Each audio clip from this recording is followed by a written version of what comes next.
जिंदगी की सुनी अनसुनी कहानी में आपका स्वागत है। आज की कहानी का शीर्षक है अपेक्षा। इस लड़के को जाने क्या होता जा रहा है, समझ में नहीं आता क्या करूं। कितना भी कुछ करते रहो, प्यार से या गुस्से से, पर इस पर कोई असर ही नहीं पड़ता है। चुपचाप बैठा सुनता रहता है या फिर उठकर बाहर निकल जाता है। दोस्तों में भी मटर गश्ती करता रहता है। और भी लड़के हैं, बड़े भैया के बच्चों को देख लो, किताबों में ही बैठे रहते हैं। भैया भी अपने दोनों बच्चों की तारीफों के पुल बांधते नहीं थकते हैं। कभी कभी तो इतना गुस्सा आता है कि निकाल बाहर करूं घर से। जब भूखा रहेगा तभी अकल ठिकाने आएगी। रामेश्वर अपनी पत्नी कमला को सुनाकर लगातार बड़बड़ाता ही जा रहा था। बेचारी कमला भारी मन से आंसू छुपाते हुए उसी कमरे में इधर उधर कुछ न कुछ काम कर रही थी, क्योंकि उसे पता था कि यदि इस समय वह कमरे से बाहर निकल जाएगी तो घर में तूफान ही आ गया। रामेश्वर का गुस्सा अपनी पत्नी पर ऐसे ही उतरता था। फिर बोला, तुम्हें तो कुछ चिंता नहीं करनी है।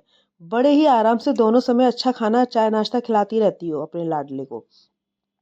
कभी यह भी कहा है उससे बेटा पढ़ ले। खूब बिगाड़ा है अपने बेटे को, और बिटिया अभी छोटी है, पर वह भी उसी के पदचिन्हों पर चल रही है। सारे दिन पड़ोस की लड़कियों के साथ खेलती रहती है। उसे भी ना तो पढ़ने लिखने का ध्यान है और ना ही तुम्हें उससे कुछ कहने का। यह सुन कमला के आंसू टपकने लगे। बेचारी बेटी तो अभी मात्र 10 साल की ही थी और अपने पापा से इतना डरती थी कि कभी उसके सामने जाना ही नहीं चाहती थी। जब तब रामेश्वर घर पर रहते, वह हमेशा दूसरे कमरे में ही रहती थी। जब कभी रामेश्वर उसे आवाज देकर बुलाते तो बेचारी कांप जाती थी, पर रामेश्वर को इससे कुछ मतलब नहीं था।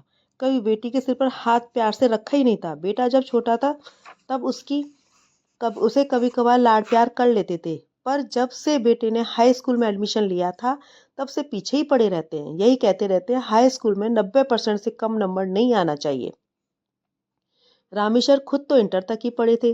बड़ी मुश्किल से जैसे जैसे उनके पिताजी ने उनको इंटर का सर्टिफिकेट दिलवा दिया था। रामेश्वर के पिताजी एक बिजनेसमैन थे। मसालों की फैक्ट्री थी और समाज में उनकी धाक थी। काम अधिकता तो अक्सर घर के बाहर ही रहते थे। उनकी पत्नी पढ़ी लिखी नहीं थी, इस कारण रामेश्वर और उनके बड़े भाई कामेश्वर और बहन कामना पढ़ लिख नहीं पाए। कामेश्वर को तो जैसे तैसे हाई स्कूल कराकर पिता ने उसे अपने बिजनेस में लगा लिया था। कामना का भी पढ़ाई में मन न लगने के कारण पढ़ाई छुड़वाकर घर गृहस्थी के कामों में लगा दिया। रामेश्वर को तो पिताजी ने ना ले देकर इंटर का सर्टिफिकेट ही दिला दिया था। रामेश्वर शुरू से ही मस्त मौला प्रकृति थे। यदि उनके पिताजी उनको काम के सिलसिले में कहीं बाहर भेजते थे तो वे सिवाय मौज मस्ती के कुछ ना करते। रोज नए नए बहाने गढ़कर पिताजी को सुना देते थे। दोस्तों के साथ क्रिकेट खेलना, नई नई पिक्चरें देखना, यही उनका शौक था। बिजनेस का जो भी काम उन्हें दिया जाता था वह दोस्तों से करवाते थे। बदले में उनको पिक्चर दिखा देते थे। जब पिताजी को पता चलता तो उन्होंने रामेश्वर को बिजनेस से हटा दिया और मार पीट कर घर से निकालने तक की नौबत आ गई। जैसे तैसे रो धोकर रामेश्वर की माँ ने उसे बचाया। आखिर पिताजी ने दिलाकर एक स्कूल में उनको अध्यापक की नौकरी लगवा दी। अब रामेश्वर को भी समझ में आ गया था कि अब कोई गलती हुई तो पिताजी कभी माफ नहीं करेंगे और घर के बाहर ही कर देंगे। पर आदतें इतनी जल्दी थोड़ी बदलती हैं। नौकरी की तो जैसे तैसे चल ही रही थी, दोस्तों के साथ भी मौज मस्ती चल रही थी, क्योंकि माँ जो थी चुपचाप पैसे देने को। आखिर पिताजी ने उनकी शादी करा दी। उन्होंने सोचा शायद जिम्मेदारी पड़ेगी तो संभल जाएंगे। रामेश्वर की पत्नी कमला इंटर पास थी। वह आगे पढ़ने की इच्छुक थी, पर उसके माता पिता इतने समर्थ ना थे जो भी उसे आगे पढ़ा सकते थे। वे उसकी शादी कर अपनी जिम्मेदारी से मुक्त हो गई थी।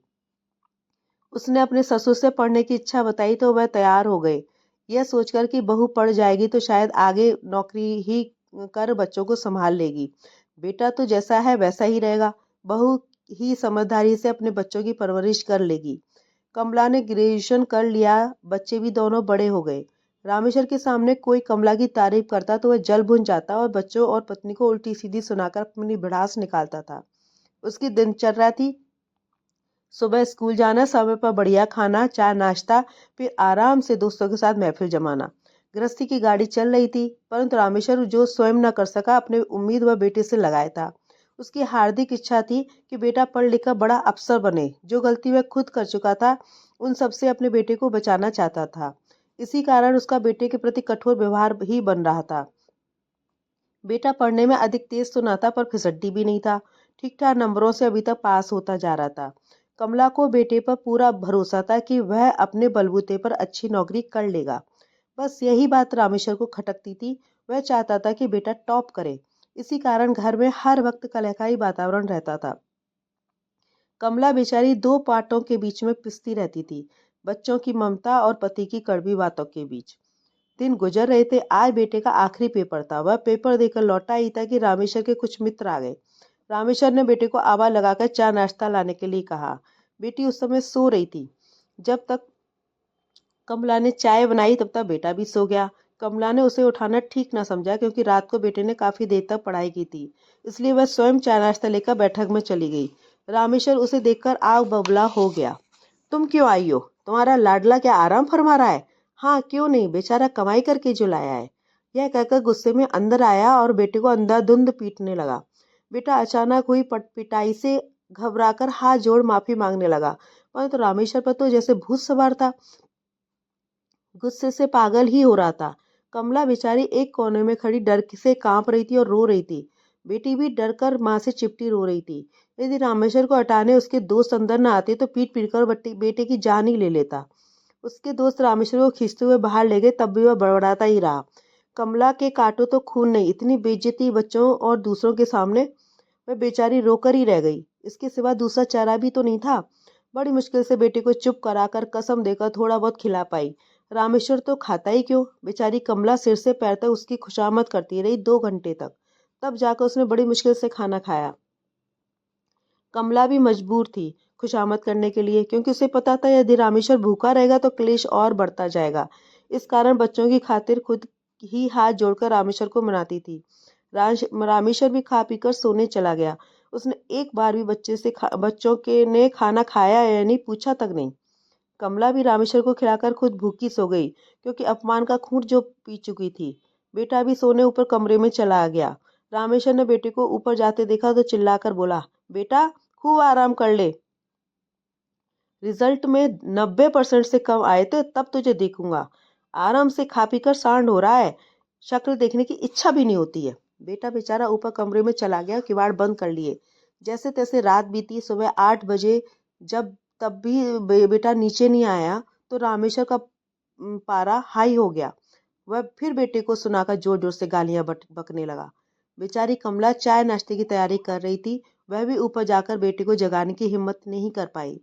उसने बेटी को ऊपर भैया को जगाने के लिए भेजा।